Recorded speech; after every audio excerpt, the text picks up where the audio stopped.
3, 2, 1, ready, go. Hi everyone, this is Abhijit Manas here from the Thinking Physio Podcast, and I'm returning after seems like forever, maybe about 5 to 6 weeks since I've recorded, or it could be even 2 months since I've recorded the last one. And the reason for that was I was just kind of busy with some of the other projects that I've been working on. If you follow me on any of my social media handles, you would know some time ago I mentioned that there's a big project that I'm working on, and that's basically I'm making my own online cervical treatment diagnosis and treatment course. So it's a full neck course in which I talk about everything from diagnosis, treatment, all the strategies that I utilize, different things I use to help patients, classification, so everything about neck that we need as physiotherapists. Anyway, so that has kept me busy, but in the meantime, I've been making a list of all the topics that I'd love to talk about. So I have an interesting topic today. So for our return, I have our returning guest, or maybe even a future co-host. I'm not sure, I'm still thinking about that, but I want to welcome my beautiful wife Pooja Pradhan, who's also a physiotherapist here. Welcome back to the show, Pooja. Hi, thank you for having me. I thought I was already going to be a permanent co-host, but I think it's still to be considered. Yeah, so I mean, we are considering it, but the way you made it sound, it looks like I probably would not have any options, but we'll figure that out. So this episode, Pooja, I had a bunch of things to talk about, but the first thing I want to start off with is, so you've just moved to a different office, like you've just changed your work environment after having worked in a particular setting for many years. So tell us a little bit about this new journey or this new change that has happened in your life, your professional life. Yeah, so after actually I got my physio license here in Canada, right? I started working at one office, and I worked there for 5 years. So I was so comfortable with the setup, with the people and everything, but somewhere at the back of my mind, I had this feeling that it's time for change, for a new environment, a different kind of setup. So I was probably thinking about it, but maybe the timing wasn't right with COVID and everything. But it just happened that I was just, I had my eye out on what are the other options available, and there was this place in, we both like this area in Ottawa, the neighborhood called Westboro. So, and you work there already, so it's like for me at least, it's like the Fifth Avenue of Ottawa. Mm-hmm. So, and I always wanted to either live there or at least even work there. Like, living is obviously very expensive in Westboro, but working was an option. And I just found this posting which said so and so clinic was looking for a physiotherapist, and so I applied, and I got through. So that's nice. Yeah, congratulations. Thank you. I wanted to ask you, so what's primarily, first of all, for people who don't live in Ottawa, I know a lot of our listeners are not in Ottawa. Westboro is a nicer, more niche, upscale neighborhood in Ottawa. So I know compared to the location that you were working at to this new one, it's definitely a bit of an upgrade. And I think it just feels good, right? Like you come out of your workplace and you have nice doors outside, and it's just a beautiful neighborhood. So you kind of enjoy going to work and coming back. That's definitely the case. I agree to that. Can you tell us briefly about the difference between the two offices? Is there a major difference in terms of how the places are? Yeah, definitely. The place that I worked, the physio office that I worked previously was, firstly we worked with PTAs, so it was mainly a physio place. So they had between 7 to 4 physiotherapists working in my span of 5 years. Mm-hmm. And plus we worked with PT assistants. There was a doctor's office there, so there were a lot of sports medicine doctors. So it was a good different setup, more of like a sports medicine clinic. So we saw a lot of sports related injuries, but also it was like an overfunded clinic. So we saw a lot of 65 and older population. So I feel it was a mix of everything. In a day, in my previous office, I would see a lot of clients, and we had like less amount of time to do like a one-on-one treatment, and rest of the like modalities or exercises could be shown by assistant. So overall, the patient or the client who came in did get a treatment or a session for 45 minutes to an hour, but the one-on-one time with the physio was less compared to the total time spent in the clinic. While at the new office where I'm working now, there are no PTAs, so it's just like a one-on-one time with the client. So I have an individual room, I have my physio equipment, my acupuncture stuff and everything, and the patient just comes in, he comes into the room, and then whatever time we spend together is like the quality one-on-one time. You can do an assessment, you can treat, you can just talk to the patient. So I think a lot of that is also valued. So it's a completely different like environment. At the new office, I'm the only physio there. There are chiropractors, there are massage therapists, there are people who do Reiki. The practitioners who come there, like some of the massage therapists are also gym trainers, naturopaths, yes. So it's like a wholesome, a holistic approach, yeah. To treatment, I see.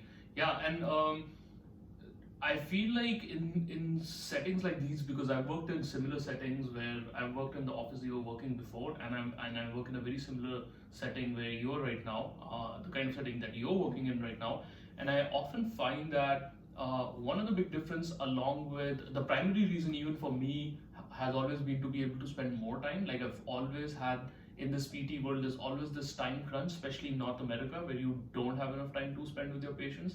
And I think physio profession is a profession where we do need to spend more time, right? So I think that definitely is one big difference between working in a faster paced physio office than somewhere more like a bespoke boutique physiotherapy office or a medical center where you have time to spend. But the other thing I also find is you have more control over your schedule, right? Like for example, I choose my own schedule. Like in offices, like I guess where you were working before, and the office that I have worked before, like we are told what our schedules are, right? So oftentimes we could be double booked, and once in a while, it doesn't happen often, but once in a while you'll be triple booked, which is a nightmare. But that doesn't happen as much, at least in my setting. And I get to choose when I see my patients and how do I space them out, and if I need to spend more time with one, I do. So I guess is that yours similar? Yeah, I would say it is similar. So in the newer place where I am, yeah, I could call it more of a flexible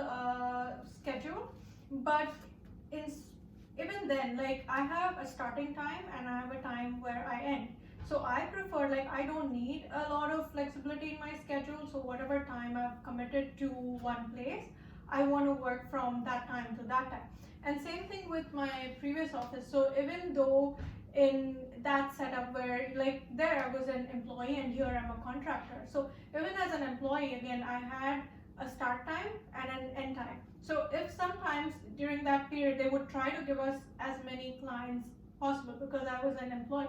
But I think you could still, if you're double booked or triple booked, you still had a voice. Like you could tell them that, hey, you know what, I cannot do this. But you had to keep an eye out for these things, and you have to speak up and tell them. Otherwise, sometimes it can just stay like that, and at one time you can have multiple clients coming in for you.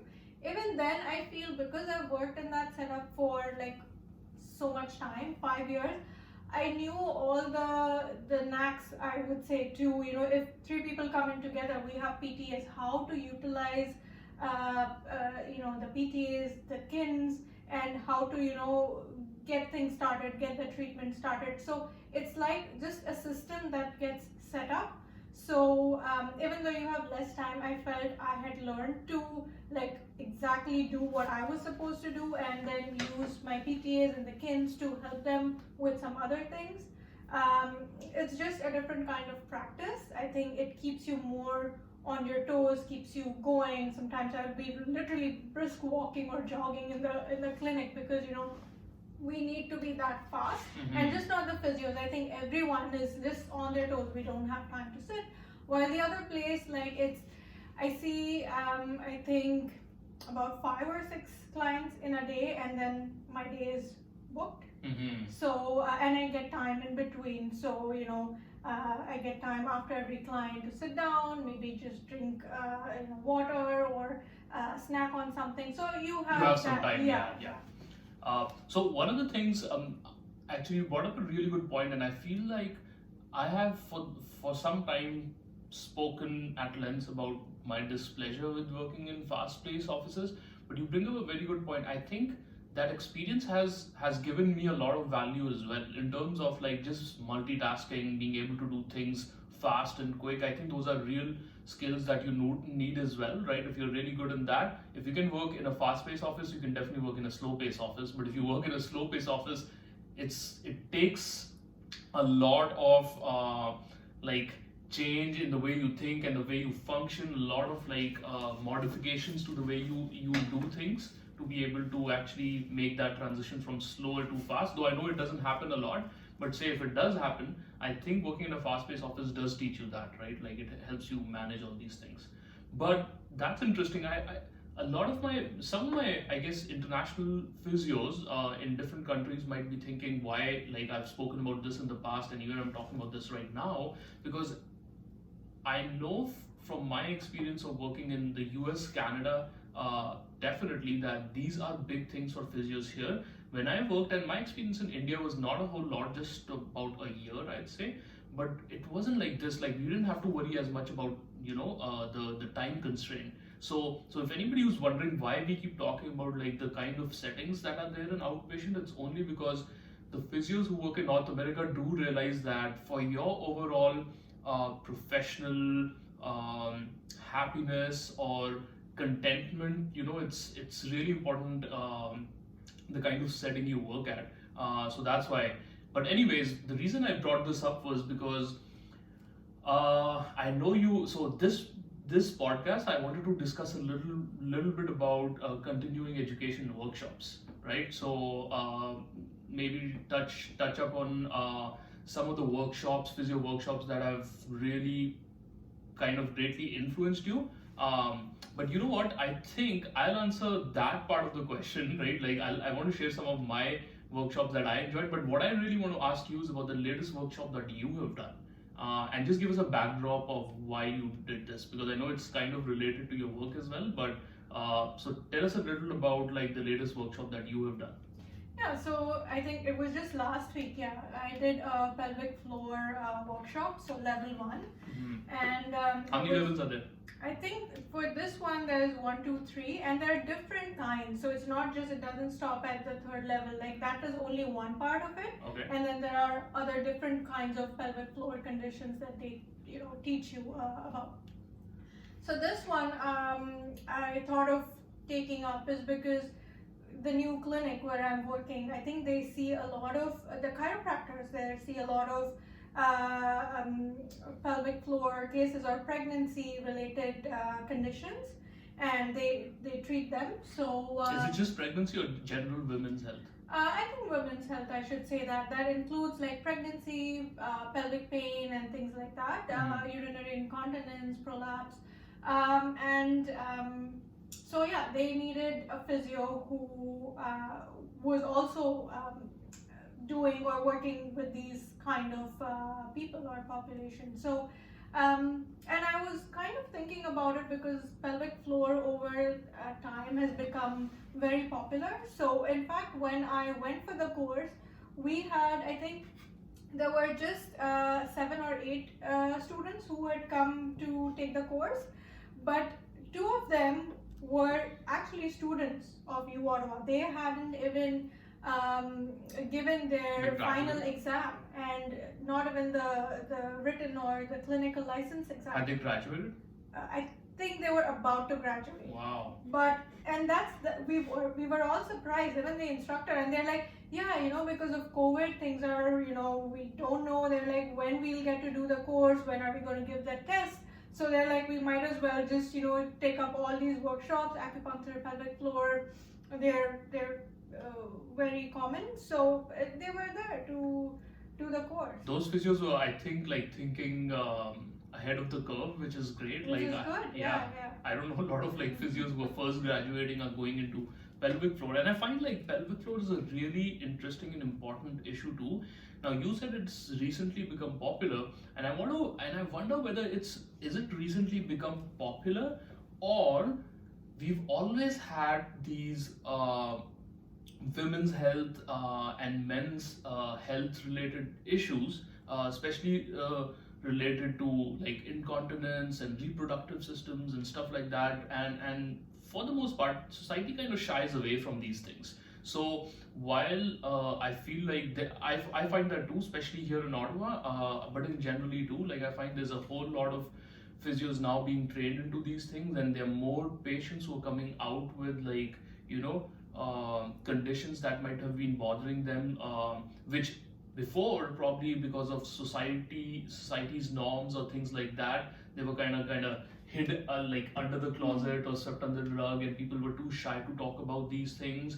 But I find like over the years that has been changing, and people want to talk about everything from things that especially that are embarrassing, right? Like incontinence, prolapse, sexual health and stuff like that. It seems like people are not as are shy about these things anymore, and they understand that we have to beat that stigma, and it's part of our body and we have to discuss it, right? So would you think like that has happened a little bit, like in your experience? Yeah, I would agree. I think there's more awareness about it. So there's more awareness, like, yeah, these conditions can be treated. There can be physio for these conditions. So that way, I think people over time have, I think, realized it. So yeah.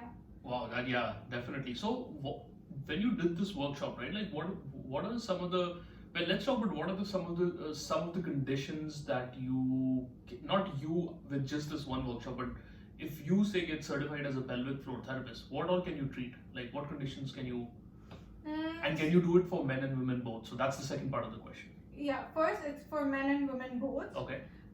Secondly, it starts from, let's say, urinary incontinence. Mm-hmm. Then the one that I did was urinary incontinence and prolapse, Mm-hmm. which was level 1. Level 2, they teach more about pelvic pain and conditions like endometriosis, or like overall about pelvic pain. Then there is another good workshop coming up in January, which is about pregnancy and pelvic health during pregnancy, or a few weeks after pregnancy. Because a lot of our population here, at least I know in Ottawa or other cities, women are very active. So especially, let's say, after pregnancy, in about let's say 3 months time, they want to get back to running or working out in the gym, and pelvic health is very important at that point. And then a lot of times, because of weakness of your pelvic floor muscles, you have incontinence. Why is it important at that time, like right after pregnancy? Important in the sense You said, how pelvic floor is right after pregnancy, women want to start getting back to working out, and that time it's very important for them to have some kind of pelvic floor, I don't know, training or whatever. So why is that important? Why right after pregnancy? Yeah, because after you give birth to a baby, your pelvic floor muscles kind of get stretched, right? And over time, they've been stretched for 9 months. You deliver, the inside part of your uterus heals, but sometimes pelvic floor muscles just stay weak.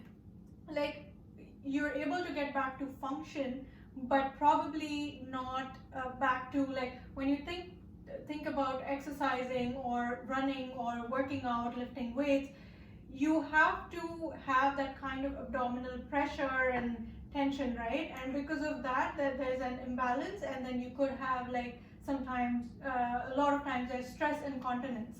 So because when you're lifting something heavy, you're kind of holding your breath, you're bearing down, and that's the time when a weak pelvic floor muscle cannot hold that pressure, and incontinence is something that women suffer from at that point.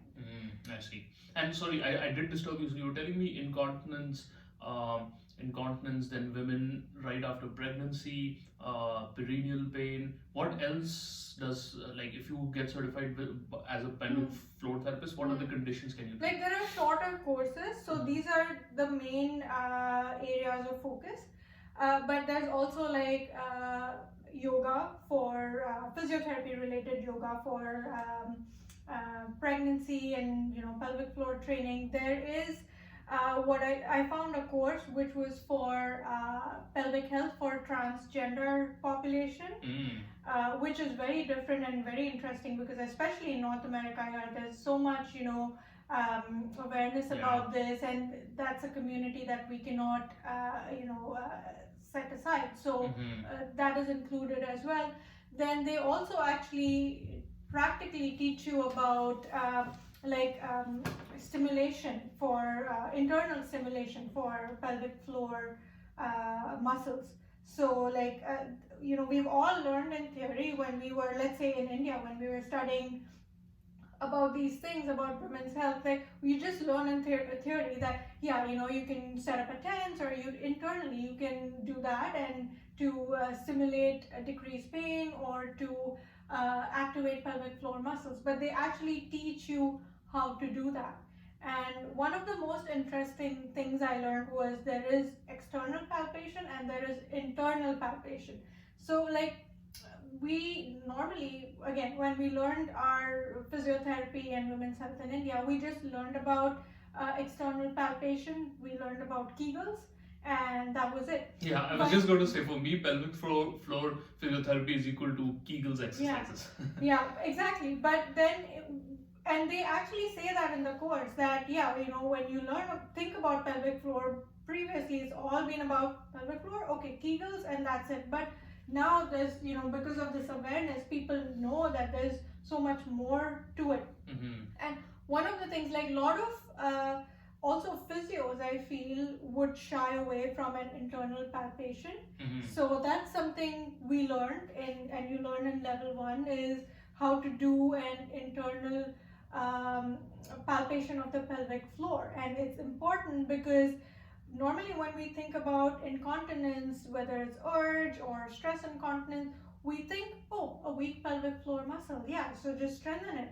But it can also be that the muscle is highly toned and it's actually in a contracted state, and that's why it's not able to function or tighten up more. So in these cases, we cannot give more strengthening exercises. We need to, in fact, stretch out the pelvic floor muscles and relax them.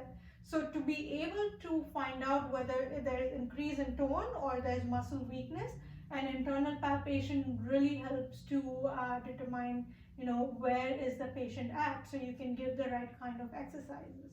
That's really interesting. So we generally understand pelvic floor related stuff as, the muscles are probably hypotonic or have less tone in them, and we need to increase the strengthening. But like you said, that's really interesting. People should know that it can also be the other way around, like people can have more tone, right? Yeah.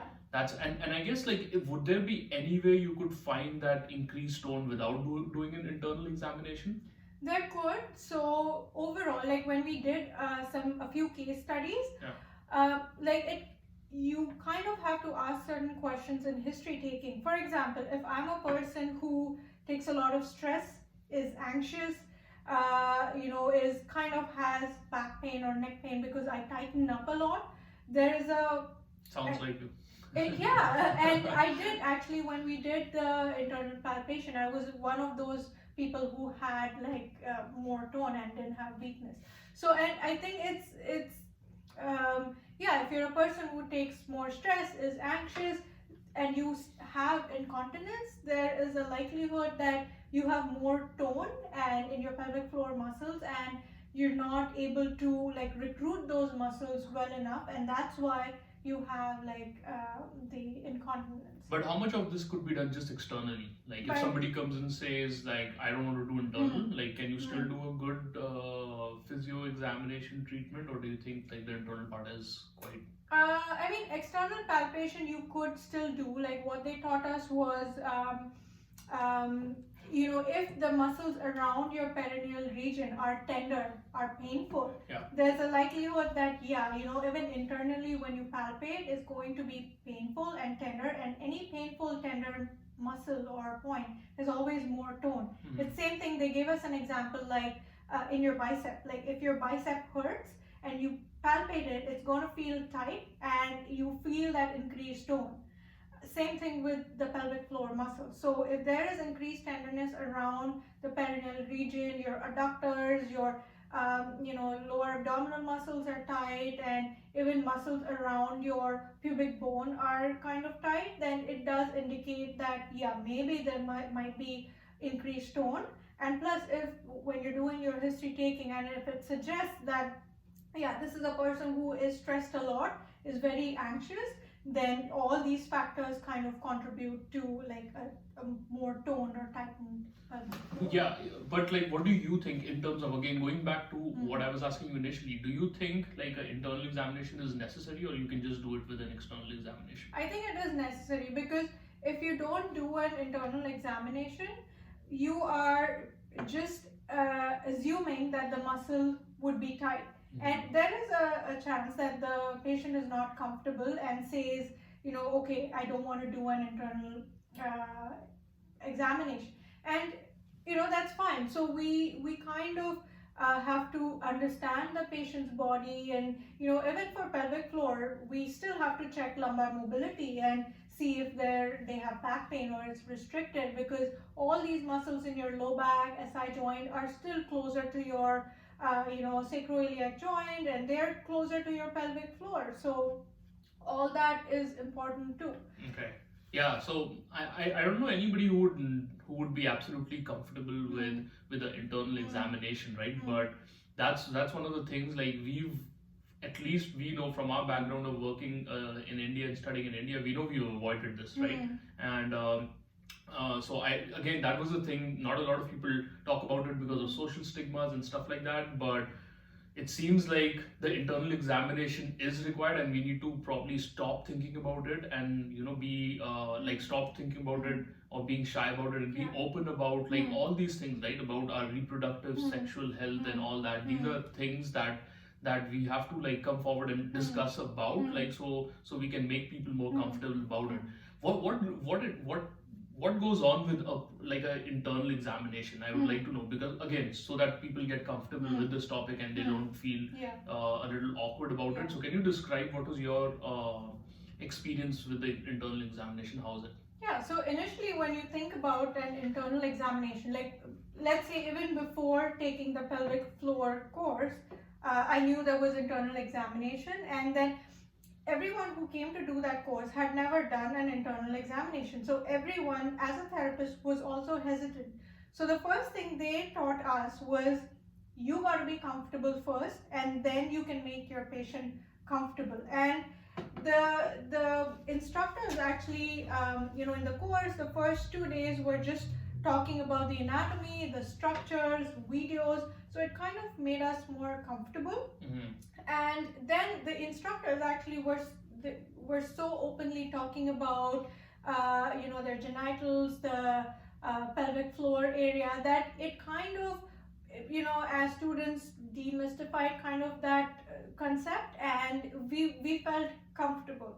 So when we did on the third day, when we had the course and the practical part, the instructors were like so casual about it that's the first thing you see. Yeah, I think if the instructor is so easygoing and talks about their pelvic floor so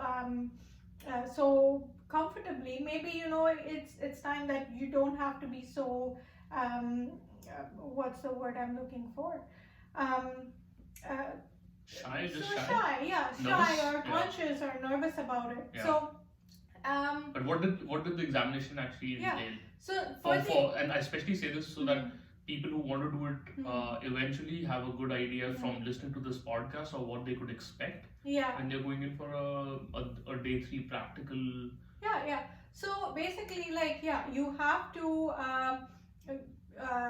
do an internal examination in a hook line position. So basically, you're laying on your back.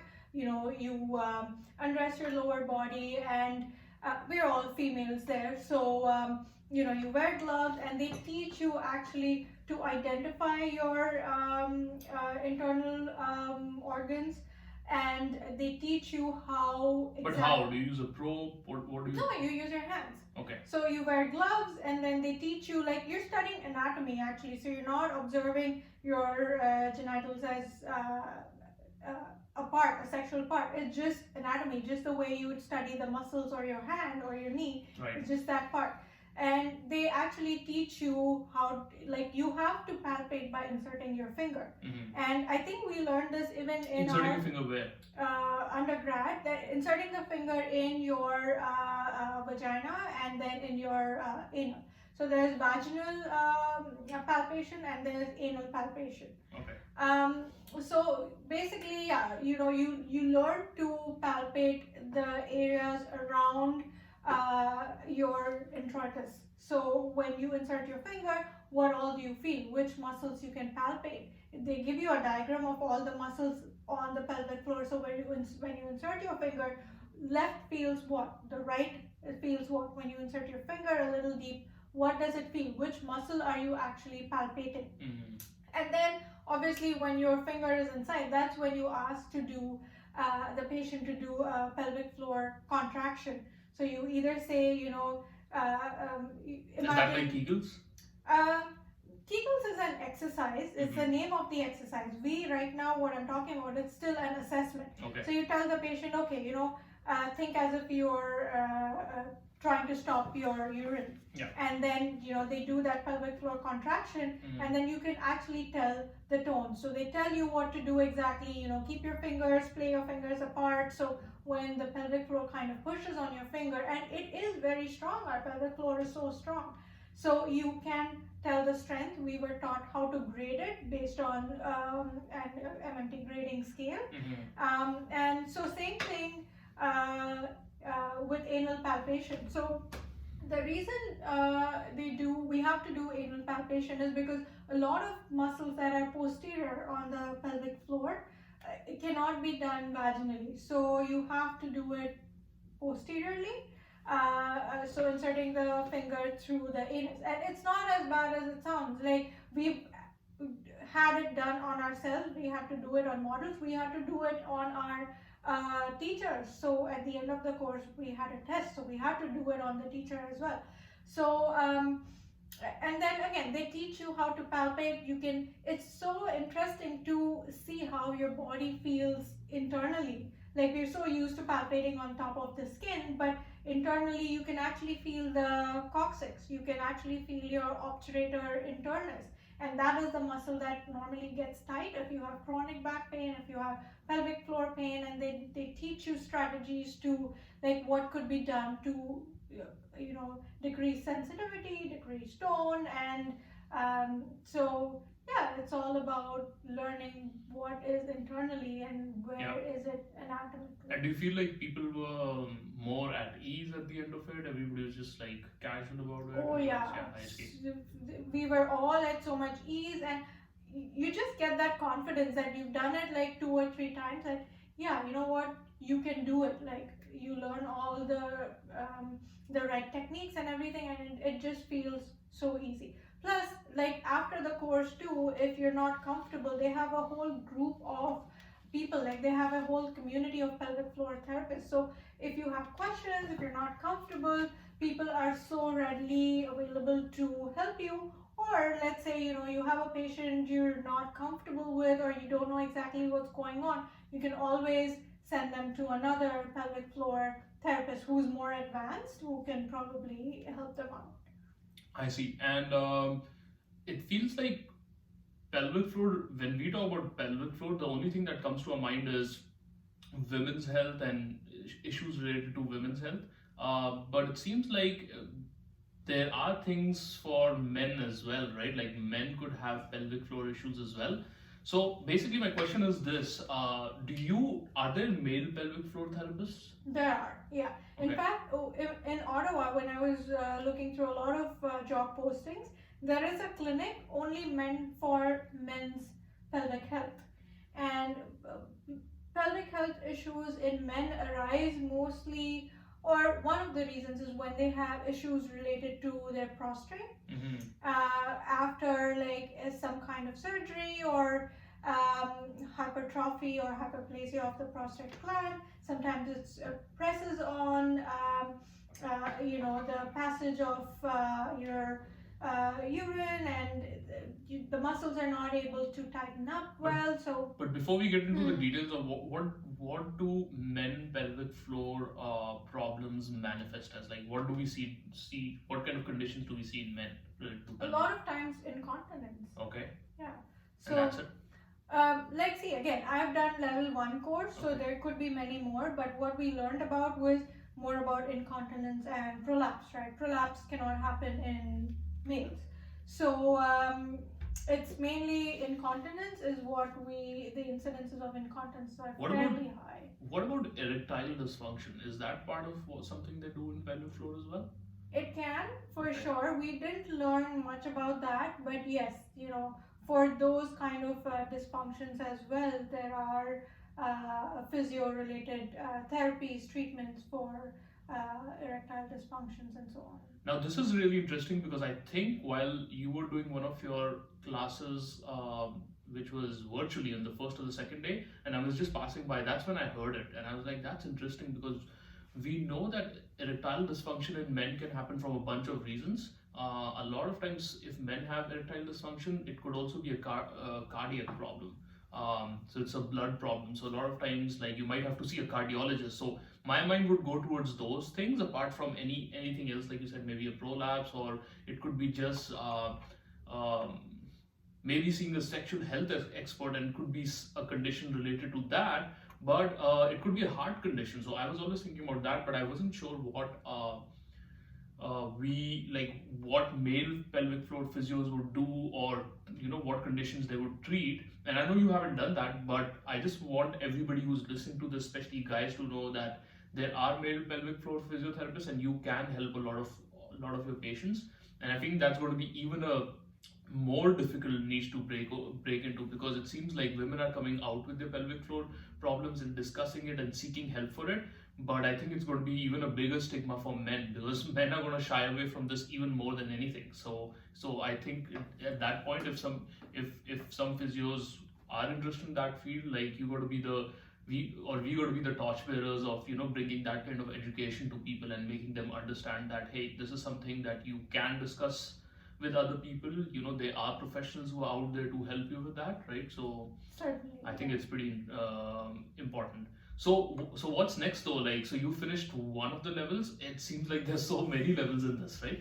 Yeah, I'm looking at doing another course, which is again pregnancy and pelvic pain, which is coming up in January. So I'm very interested in. I still have to register for it, Okay. but yeah, I think I'm 99% going to do that course. Plus, I was also thinking of other courses that I had to do from a long time, is like concussion, or even just out of my own interest, for runners. So courses like that, because I don't know exactly what they entail. I know a lot about what concussion courses are about. I actually had done level 1, but kind of that was my first course after I got my physio license. So since I didn't have that experience, I couldn't correlate to it clinically, but I would love to take a concussion course again. And then maybe, I don't know why, I'm just so keen towards knowing more about runners, how you can help runners with their prevention of injuries actually. So yeah. I see. Yeah, that's an interesting topic. So this podcast we're discussing about, we'll share the workshops which are pivotal in our lives. So though I didn't ask you that pivotal question, I know I just asked you the thing that you did recently, and that was pretty interesting. I have something pivotal, like a workshop that I've done. Yeah, which ones have you done? So I've done a bunch of workshops, but so today so on some recommendations from a few of my listeners in the past, they said that they sometimes find that the podcast is a bit long. Though personally, I don't agree to that. I am a big podcast buff. I love listening to podcasts. Generally, for me, a podcast anywhere from 1 to 3 hours is amazing. But I'm going to take the advice, and we're going to try and keep these podcasts a little short. So I did a lot of a lot of workshops. I've done um, kinesiotaping, I've done rock tape, I've done instrument assisted courses, I've done the Mulligan concept. So I've done a bunch, but just again in the interest of time, like I'm just going to talk to you guys about like my most pivotal workshop initially was the Mulligan workshop. So I'll probably just tell you briefly about it, what I think about it, and if you're planning to take this workshop, then you know my 2 cents about what I think about this. So just to give you a quick background about this, the Mulligan concept was it was the year 2009 or 10. I was about to graduate. Yeah, it's been 10 years since I graduated from undergrad. So I was about to graduate, and to be honest, like I wasn't sure if I knew a whole lot, which now I feel okay because guys, for anybody who's a new grad and who's listening to this, don't worry, this is a normal problem. 10 years ago I had the same issue, right? I was like, I don't think I'm ready to start seeing patients and I'm about to finish my 4-year course, you know. So along came one of the instructors for the Mulligan concept, Deepak Kumar, who was conducting Mulligan workshops all over India. I had no idea what this was, but I was like, you know what? People say it'll probably yield some better results with your patients. I was like, yeah, sign me up. You know, I'm graduating in about 6 months. I got to start seeing patients, so I have to know how to treat them, right? Like, well, I need to get good results. So I signed up for it. Long story short, the workshop is conducted in all over the world. It is organized. The Mulligan concept was started by this Australian physiotherapist Brian Mulligan, and he under him has a group of teachers which are called as the MCTA, which is the Mulligan Concept Teachers Association. So they are, I don't know how many they are, but they're about like maybe 20, 25, 30 patients who physios who are teachers who teach this concept all over. And Deepak Kumar sir was the only person who was doing it in India. It The way it's conducted in different parts of the world is different. Like I know in North America you have upper quarter, so you can only do that, or lower quarter. But in India we did it as a straight up 7 to 8 day course, right? Every day we would go in and we did all the quarters. So we did upper, lower, spine, everything. So I'd say the premise of what the Mulligan concept, if you are interested in it, is based on is positional faults. So a lot of problems or pains or issues that we have in our body, Brian Mulligan postulated that that's probably because of some mechanical or positional faults in the body, and most of his techniques are trying to correct these positional faults. But the way it was different from other workshops of that time, like it was that most of the other workshops were very passive in their approach, and Mulligan was probably one of the very few initial workshops, or one of the very few initial physios who incorporated this principle in the workshop, saying a lot of this has to be in the position that hurts. So sometimes it could be weight bearing. In fact, a lot of times it's emphasized. So for example, if a patient is squatting and he has pain with squatting, you're not going to have him on the bed and treat him forever there. The Mulligan concept will actually do their Mulligan. You'll use your MWMs, or movement with mobilizations, while the person is squatting. Yeah, movement with mobilization. That was their concept. That was different because a lot of mobilization that we learned, Maitland and other things are very passive. So that was something new and different. Yeah. Sure. So they have. I think they have about 10. I can't remember now, it's been 10 years, but 6 to 10 principles of why the Mulligan concept is different. And some of them, from what I can remember on the top of my head, and the most important ones were always to be done in the painful positions or movements. So that can 100% be weight bearing. So you have to do your mobilizations in weight bearing positions. You try mobilization and it should not hurt. That's another one. Like sometimes we, like Maitland or some kind of like, joint distraction or other kind of mobilizations, inferior glides can be painful, but in Mulligan concept, I think one of the big things is there should be no pain with those motions. So that's another big principle of the Mulligan concept. What I basically did was I started using all of them. So I think some of the things that it really helps with are snags and nags, which are like related to upper cervical spine, and then you can use it for headaches and other neck related conditions. Those are good. I love the MWMs. One of my favorite ones is MWMs for the knee. I think they almost always work really well. And the ankle inversion MWM is great. Like I've used that a lot on people. I still use that. I found that in the last couple of years, I don't know, I know you've done the Mulligan concept too. Do you still use a lot of Mulligan? I would say not a lot, but yeah, a few techniques, because over time, like, it's not about just following one principle or one technique, right? You have all these, you have a toolbox, and then you have all these techniques in that. So you try, certain set of techniques. So I've used it sometimes, like, if one kind of principle doesn't work, one technique doesn't work, so then I use Mulligan. If Mulligan doesn't work, then I try using McKenzie or things like that. But yeah, I do use it on and off. Yeah, and me too. I do the same. It's just that when I first started, as soon as I finished and I started getting good results, everything about my treatments were all about Mulligans. Everything, all the patients were getting Mulligan mobs and Mulligan mobilizations and MWMs and what was that? Spinal movement with arm movement, SMWAMs and SMLWLMs, whatever, like those long ones. I used to use them on everyone, but those were the good things. Like what the Mulligan concept did help me a lot, and the reason it was pivotal was because it did renew my interest and belief in myself as a physio. I did started feeling I could help patients a little bit.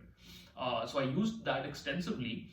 But what I've realized now over the last couple of years is that, like Pooja, you were saying, I find that I have moved away from, so I don't use a whole lot of Mulligan, even though you and me, we both are certified as Mulligan practitioners. So at that time, we finished the 8-day workshop, and then we decided to give the credential examination, which is, I don't know if it's changed now, but 10 years ago it was 50 MCQ questions and then a practical exam. And boy, if you remember, those weren't easy. And we were so happy to be certified Mulligan practitioners. It was great. But I don't seem to use it a lot now. And one of the reasons is what you were saying is, as you become older, and I guess, like, I don't know if I'm wiser, but as you start to know a little more, you realize that, like, there's so many other things that you can incorporate, and you start using them in conjunction with the Mulligan concept, right? But the biggest thing in my case, the reason I don't utilize Mulligan as extensively as I used to before, is because one of the things about Mulligan concept is it's a bit vague about explanation of why it works or why it's hurting, right? So basically, Brian Mulligan says, hey, try this. If this is not helping, well, try that. So for example, if somebody is squatting, like, try a internal rotation MWM. If that doesn't help, try external rotation MWM. If that doesn't help, try a lateral glide MWM. If that doesn't help, like, try a medial. But there's no reason on why you should try them, why it helped, what is it actually doing. So that's why, like, I felt like I need to get to the bottom of this as being evidence based, right? Like evidence guided. We wanted to know what the reasons are. And the second thing I found that was really interesting about the Mulligan concept was that what's the right way to say? Well, the thing with the Mulligan concept was that it's